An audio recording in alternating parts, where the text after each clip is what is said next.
Hello, everybody. Thank you so much for joining us. My name is Lee Walton. I'm an editor and marketing director at Top Shelf, an imprint of IDW Publishing.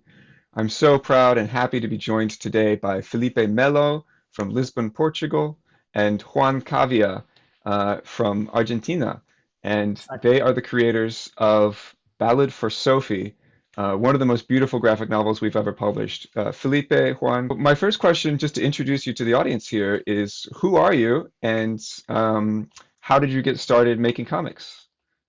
Felipe, you want to start? I guess the answer would be I'm a musician from Portugal, Mm, and Juan is a production designer and a set designer for films and he lives in Buenos Aires and I live in Lisbon, and we basically chance made us work together, and we're working in comic books and graphic novels for 15 years. Yeah. I guess mm, the first graphic novel we ever make was based on a script for a movie, which never happened. mm, And our first step was a storyboard, a kind of a storyboard, because Philip told me, what happening if we make it like a comic book, in a comic book style? And I said, okay. I was 19 years old in that moment, or 20 years old in that moment. I am 37 now, and it was like, okay, I was very amateur, uh, and I said, okay, let's do it. We met we met by messenger, I guess, or something like that in that moment. And we made 8 comic books, the 8 comic pages in mm. a storyboard format, but very weird. And we I don't remember. Philip told me it was like 4 years without talking since Yes, that, and Wow. suddenly he appeared one day and told me something like, "Hey Juan, how are you? You remember me?" Yes, of course. The crazy guy from Portugal, and he said something like, "Okay, you want to make a comic book? Yes, let's do it." So tell me about this particular book, Ballad for Sophie. Where did that idea come from? Whose idea was it? And what did you want the story to do? we actually uh, spoke about the idea on a car drive when Juan was here in Portugal. So this drive, we were driving and we were talking about classical music, and we were both lovers of classical music and piano. We love music and we play music, and we saw an album cover that had a fantastic performance by a piano player, but the worst possible photo on the cover. And we thought, how can somebody with such Yeah. good taste playing can have Yeah. such horrible taste, aesthetic taste concerning the cover? Yes, So, it starts like a joke in a way. Like, okay, Yeah. this is a funny character. of course, so we started having a vague idea of writing a rivalry story. Actually, like there's so many good rivalry stories. Like in movies, I can think of a few even recent ones. Like the I don't know, the Prestige, Mm. Rush, or even some older ones. Amadeus. Amadeus, of course, like it's Yes. the ultimate movie about musical rivalry, and Yes. I've seen it recently, and it's still a masterpiece. It's incredible. Amadeus is one of the greats for sure. Yeah. Mm. It's insane. Like the musical consultants did an incredible work Hmm. and job. But so we were talking about these rivalry stories, and but always as like a humorous way to deal with it. But at some point, like I don't know how I got there. Maybe it was a rougher, tougher period of my life, and I guess it was. So in a way, I used the book to deal with every insecurity I had. Yeah. So, and Juan was always encouraging that. He was saying, like, don't be afraid to talk about personal stuff because Mm. that it'll make a difference. because we were doing adventure books, and there's always something personal, but usually they speak about like more universal matters and Yeah. less personal ones. And this one, although I still think it's a universal story because everybody has the same fears, and I don't know. So that was it. That was the genesis of this idea. Was just it started getting Yeah, serious. I guess that's the reason, because um, the reason of the soul of the story, because at the beginning was like a traditional story, like rivals Hmm. and things happening. And I remember to read the first, actually Philippe read the first version in 2017, I guess, because we met in the USA for a short film we made, and then we talk about the story, and he read the script without the final pages, and I said I was a little tough with him, but that's our relationship in the Yeah. professional way.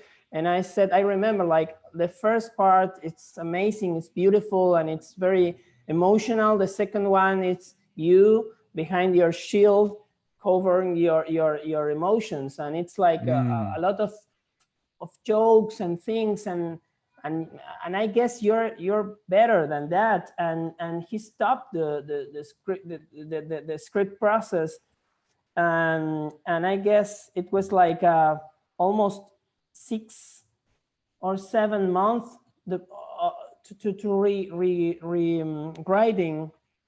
And I remember the final version, or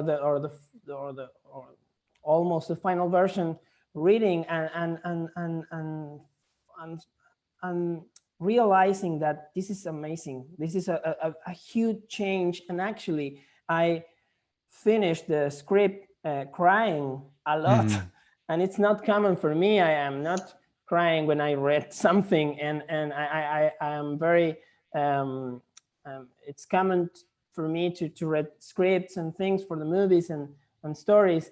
And I remember the last 10 pages of the story, uh, crying a lot, and I thought, okay, this is a huge step between those different versions of the script.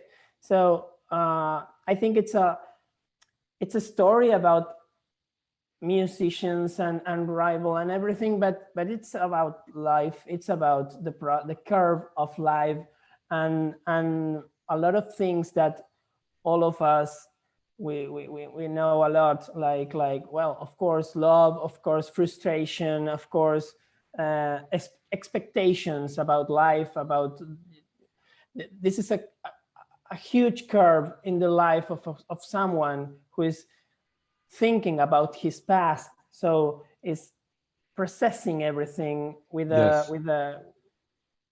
with the knowledge of his age now. And it's like uh, it's it's more than a story of rivals, of our musicians and everything like that. Yeah. I mean, it sounds to me like this is a book that happened because you had such a long relationship and a close friendship Probably. that you were able to trust each other and you were able to, read the script and say, I know that you're hiding something. I know that we can go deeper, and that makes so much sense to me reading the book because it comes across as very personal and it doesn't feel like a script that somebody wrote and then he handed it to some guy Mm, and then that guy drew it. It really, I can see now how both of your influence went into every part of the book. It feels very human in that way, and that's one of the things that always makes me excited when I see a book and it feels like a real human connection. mm, Um, and to your point about the rivalry, I agree. I think the beginning of the story, for those of you who don't know watching here, there are these two piano players who are young at the beginning and enter a piano contest. mhm, And then over the course of the book, we see their sort of fortunes rise and fall. Uh, but really, it's all being told by one of those characters as an old man after he's been such a mega star, and the other player, his rival, sort of fades into the background, and it's almost like his absence is the black hole around which the other character's career orbits. Mm-hmm. That he's the missing piece that they never really become able to reconcile with each other. And it took me weeks of looking at the cover for this book, Juan, before I realized the genius of your cover design, because it is Julien, the main character, in the middle, and he's just got these beautiful piano things around him. But after weeks, I realized that's the outline of his rival's face, and that's the void, Silhouette, the black exactly. hole that Exactly. that he's inside of. Exactly. So my hat is off to you, sir. Thank you so much. Thank you so much. Well, it was, I remember where we met something like 100 or 110 sketches for that cover. We Wow. work like that. I do remember a good story. I don't know if this is worth anything, but I remember at some point we were discussing a cover, and I had this image of a cover in my mind, Yes, and I told Juan, "Let's do this. I'm sure this will work." And Juan said, "You know what? Let's not do that one." Okay. And after a while, I said, "Okay, well, you know better, so let's do whatever you think it works." So we worked on this new one, and I don't know. This was like 3 years ago. No, 2 years ago. 2 years ago. And now suddenly this movie Soul from Pixar comes out, and the poster for the film is Like exactly the same. Oh no. even with the cat. You see, so like it's a Yeah. good thing that you didn't want to do it, Juan. So everybody would think at this point they would think we would have ripped it off. Right, right, right. You mean you were not the production designer for Soul by Pixar? No. No. Uh, well, I wanted to ask about music a little bit more. This is a story that's really centered in classical music. The main character, Julien, is sort of most famous for, or his career begins at this classical piano Yeah. competition as a child, but he becomes a star and he plays in all of these different genres, calypso and disco and jazz and pop. Um, do you think that his story tells us something about the development or the evolution of music in the 20th century? I mean, it's a long span of time that it covers. I mean, what were you trying to say?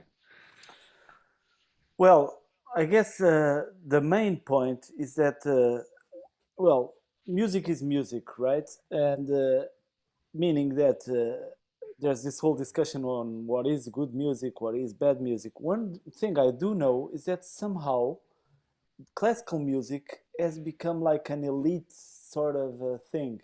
It Mm. lost its popular uh, like tradition, right? So, well, my background is jazz. I did fall in love with jazz, and I studied jazz because, well, my father told me you need to go and get yourself like some college studies. So at that point in Portugal, it was not possible to study uh, American jazz like bebop and hard Mm, bop and free jazz and all those things that made me love that kind of music. So, meaning that at some point I did go and study jazz, and the main difference that I now think is very obvious is that in classical music, the performers nowadays they are very, very, very afraid of the mistake. Where in jazz, a mistake is welcome Mm. mm, because you can turn it into something else. In classical music, I see that many performers either quit music or they just can't deal with the pressure of failure. And I did see some people really suffer because they love the music, but they hate the the fear that Mm. that comes with the job sometimes, and the anxiety and all that. So at some point, a piano player that I like very much, an American jazz piano player called Benny Green, he told me something like, this is one of the jobs in which you get to know yourself better, because you have to deal with so many aspects of like self-doubt. When you are successful, what does that do to your psychology? What does that do to your relationships? It's a story that audiences love to see when we go to see, the Freddie Mercury movie or the Yeah, Elton John movie or something like yeah, that. And we see, the sex and drugs and rock and roll and the highs and the lows and the crash and all of that stuff. But it's true anytime you become very successful and you feel that pressure, I guess. Yeah, and also we spoke before this talk, Lee, and you mentioned one of the films that I think is absolutely brilliant, dealing with the subject, which is Inside Llewyn Davis. I thought it was Mm, like straight to the point. It really deals with that search for something, for some identity, yeah. right? And the B side, without the success, or in many times you, it's not all. It's not only a B side for a big success. It's also a B side for a low success, yeah, because it's a difficult. yeah. It's a difficult way to be out of the system in a way. I mean, When we were talking, Felipe, about the idea of jazz and classical and making a mistake, I thought a lot about Juan's artwork in this book because it is so beautifully done, but it's not clean and perfect. It has the hand of the artist visible on the page. I don't want to call them mistakes, but you can see his sort of improvising. And, Juan, we can see the way that your hand moved when you made parts of an image. Do you want to talk about how did you decide on a style for this book? okay, there's I think there's 2 or 3 points there. Uh, First of all, my production designer side try to think always first of in the story, like a path to help the reader to following the story and everything. And I remember thinking about, okay, we have 2 times here in the book, because it's a the main character is having memories about the past, and Right. everything is crossed. And in movies you have the a lot of techniques for that.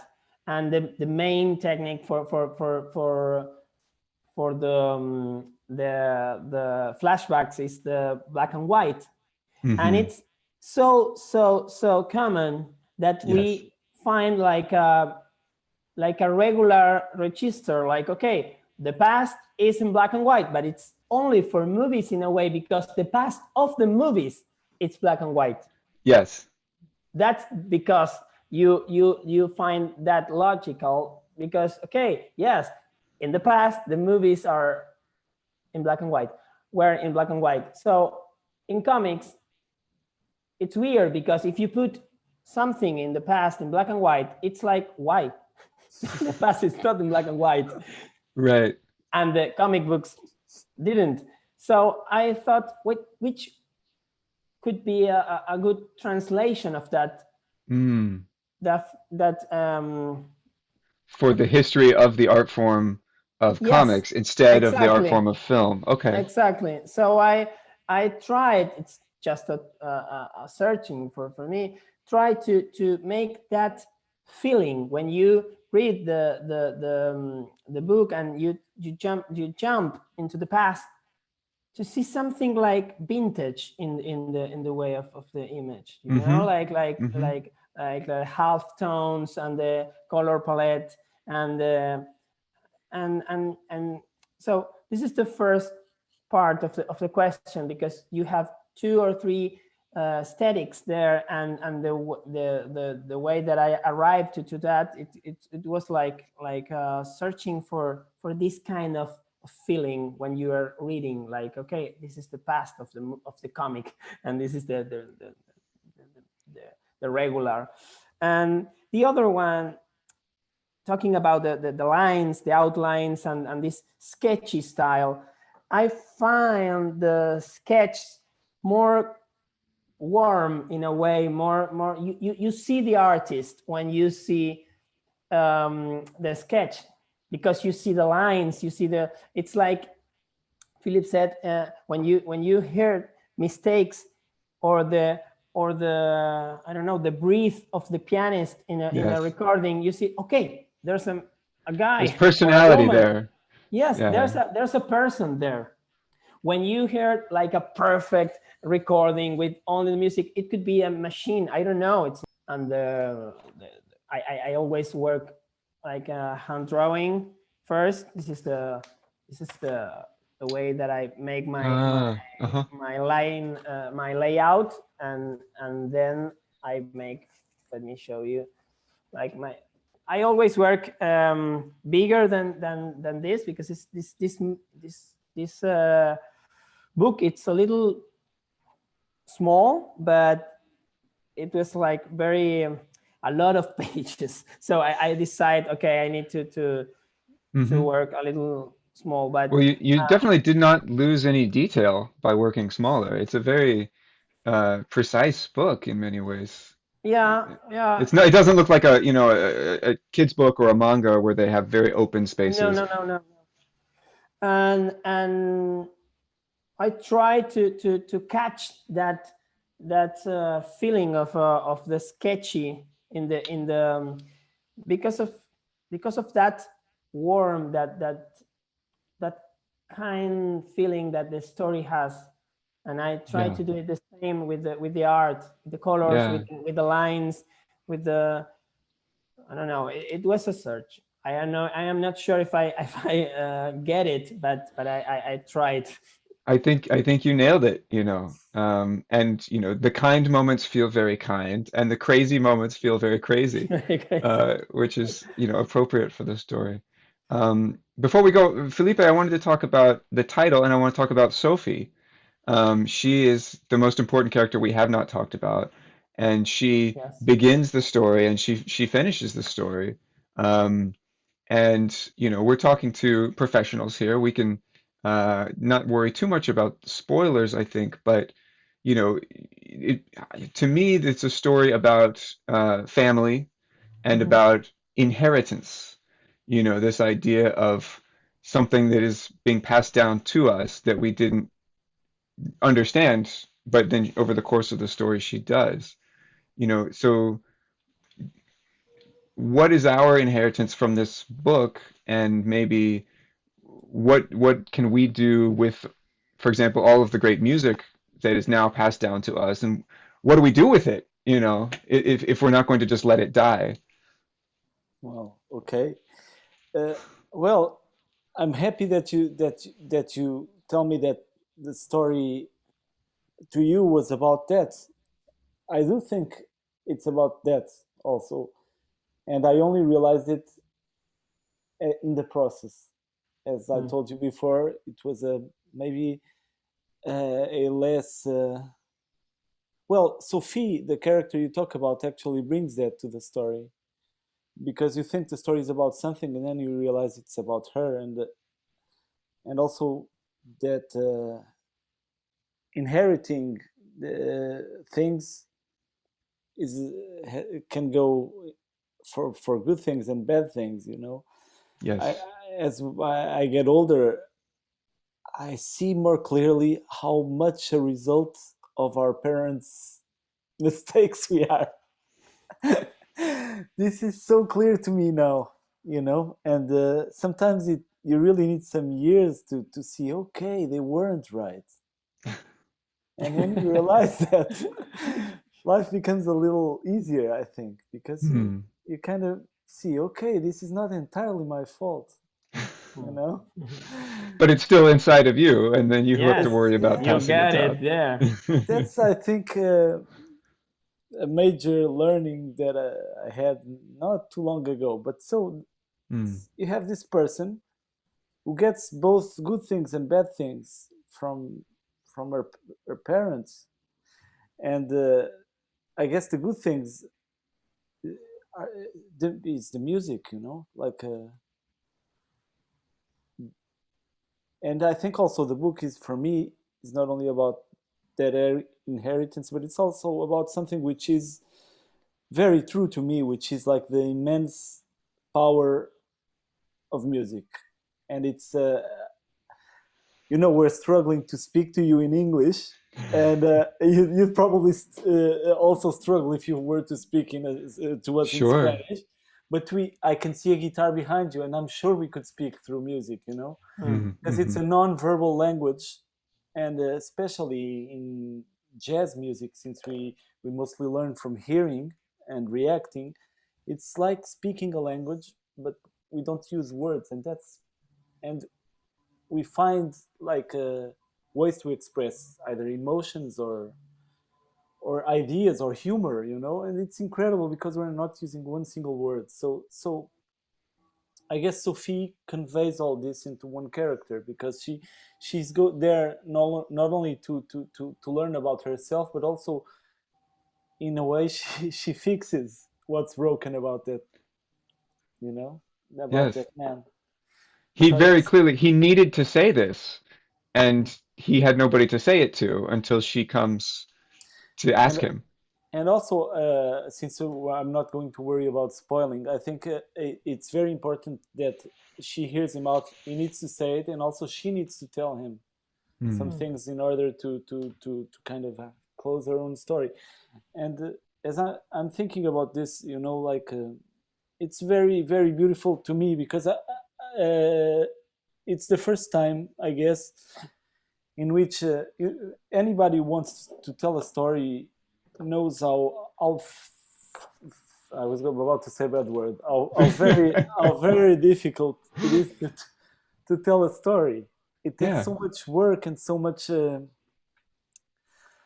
logic. But in this case, I guess maybe we were working on books for such a long time and structure and all that. This time, I really didn't worry about that, and I was worried about what I had to say and if somebody wanted to hear it. And in that way, I think Sophie got her life on her own, and at some point she started talking by herself, and this is actually true. And I know it will sound like bullshit, but I swear that this is true. I don't remember one single moment where I was sitting at the computer writing this book. This is absolutely insane because I know I was there, but I don't remember. So it was kind of like the story got me at some point, and I just Wow. it's like kind of a messenger, you know. It So just came through you. yeah, your first question was why did you write this book? And in this case, I must answer that this book almost wrote itself. I could not have not written it, you know. So Yeah, that was really beautiful. Um, you know, gentlemen, I think that's a wonderful introduction to Ballad for Sophie. Thank you so much for talking with me. Um, Filipe Melo, Juan Cavia, and I think we're going to close out by playing the Ballad for Sophie, a little bit of that universal language that Felipe was just talking about. So you can see the cover of the book, you can hear Felipe playing this music on the piano that he wrote, and we can't wait for all of you to read it. So thank you so much for your time and happy reading.